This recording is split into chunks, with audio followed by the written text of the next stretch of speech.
Assalamualaikum warahmatullahi wabarakatuh. A'udzubillahi minasyaitonirrajim. Bismillahirrahmanirrahim. Asyhadu an la ilaha illallah wa asyhadu anna Muhammadar Rasulullah. Allahumma sholli ala sayyidina Muhammad wa ala ali sayyidina Muhammad. Salam sehat, salam sejahtera, salam berkah dunia akhirat untuk kita semua. Kembali lagi bersama channel YouTube saya, Raden Arya. Pada kali ini saya akan bercerita tentang ciri-ciri orang indigo atau ciri-ciri orang yang mempunyai kelebihan yang diberikan oleh Allah Subhanahu wa taala. Tapi sebelum itu, kepada sahabat-sahabat semuanya, jangan lupa untuk subscribe, like, dan komen channel YouTube Raden Arya. Indigo itu bisa diartikan sebagai orang indigo ya. Orang indigo itu bisa diartikan sebagai orang yang diberikan kemampuan khusus, kelebihan khusus, atau kelebihan dari Gusti Allah kepada orang tersebut dalam kehidupannya. Orang indigo bisa jadi orang tersebut mempunyai kelebihan baik segala macam indranya. Ada indera penglihatan, ada indera pendengaran, ada indera perasa. Dan orang indigo mempunyai kemampuan di luar nalar orang pada umumnya. Apa yang saya ceritakan saat ini itu adalah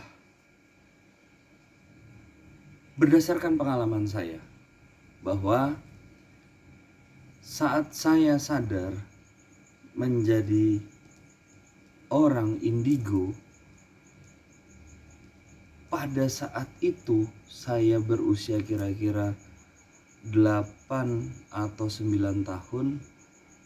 Saya merasakan ketakutan yang luar biasa. Kenapa saya merasakan ketakutan yang luar biasa?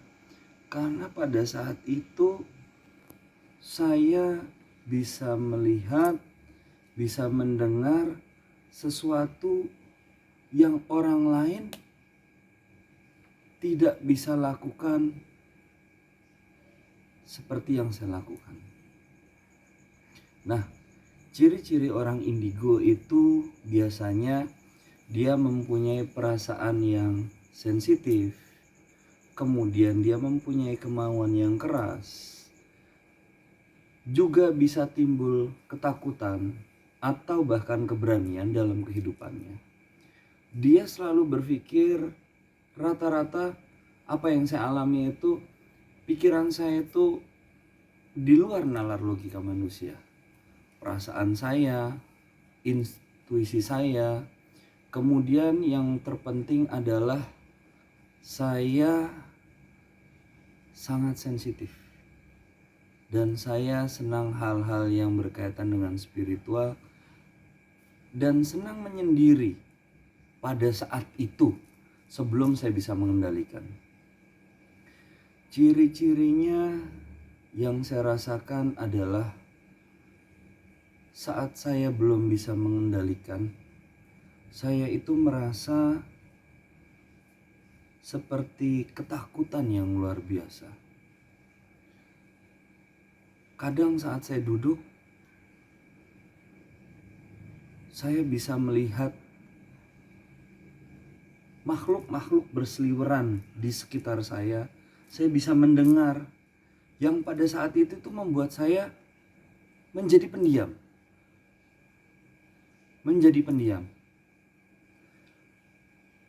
Pernah suatu ketika saya merasakan seperti saat saya berjalan, bahkan di rumah sendiri, itu seperti diikuti. seperti diikuti dan membuat itu saya takut. Nah, akhirnya saya bertanya kepada orang tua saya, "Papa, Mama," saya ceritakan kondisi saya. Papa Mama saya hanya tersenyum dan menyuruh saya untuk berzikir dan sholat. Pada waktu itu usia 8-9 tahun saya belum bisa mengendalikan. Hingga beranjak SMP, saya bisa yang namanya mengendalikan dan berdamai dengan apa yang Allah berikan kepada saya. Kalau nggak salah itu SMP kelas 1. Nah, ciri-ciri orang indigo itu sensitivitasnya itu luar biasa. Pandangannya itu kadang tidak bisa kita terka. Dan suka menyendiri. Sehingga kadang-kadang orang sering menyebutnya itu aneh. Bahkan kalau dia berbicara, saya berbicara waktu itu tentang sesuatu hal, saya dibilang sok tua. Karena memang apa yang saya alami itu ya seperti itu. Misalnya kita membahas waktu itu SMP kelas 1 atau SMP kelas 2, saya membahas apa dengan teman-teman saya. Saya dibilang sok tua. Bukan karena kita mau sok tua, tapi memang apa yang menjadi pikiran kita itu kadang-kadang datang mengalir begitu saja. Nah, buat sahabat-sahabat yang merasakan seperti yang saya rasakan, apabila sahabat-sahabat semua, sahabat-sahabat Raden Arya semuanya merasakan salah satu, salah dua, atau bahkan beberapa yang dirasakan, jangan merasa takut. Kendalikan dan kenali potensinya.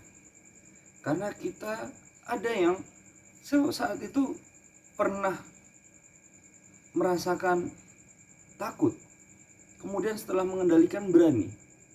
Akhirnya saya bisa berkomunikasi. Setelah berkomunikasi, saya bisa mendengar. Bahkan saya bisa bermain pada saat itu. Jadi kepada sahabat-sahabat semuanya, kalau kamu merasakan perasaan itu, sensitivitas, kemudian pikirannya bisa mendengar, bisa melihat sesuatu yang tidak bisa dilihat oleh manusia lainnya, itu jangan takut. Kendalikan diri kamu dan jangan lupa perbanyak ibadah. Kalau muslim ya sholat dengan berzikir, kalau yang lainnya ya dengan cara dan keyakinannya masing-masing. Sehingga kemampuan yang diberikan oleh Gusti Allah kepada kita menjadi sesuatu yang sangat bermanfaat. Bahwa indigo itu ada yang namanya bisa diberikan pengobatan. Seperti yang Allah berikan ke saya berikhtiar bersama-sama bersama pasien saya. Sembuh atau tidaknya itu tetap keputusannya adalah di Gusti Allah. Ada yang pendengaran, ada yang penglihatan, ada yang bisa merasakan, ada yang seperti dejavu, banyak macam. Jangan takut, jangan merasa sendiri, jangan merasa kamu kalah dengan yang Tuhan berikan. Demikian pengalaman yang bisa saya bagikan. Wabillahi taufiq wal hidayah, semoga bermanfaat. Wassalamualaikum warahmatullahi wabarakatuh.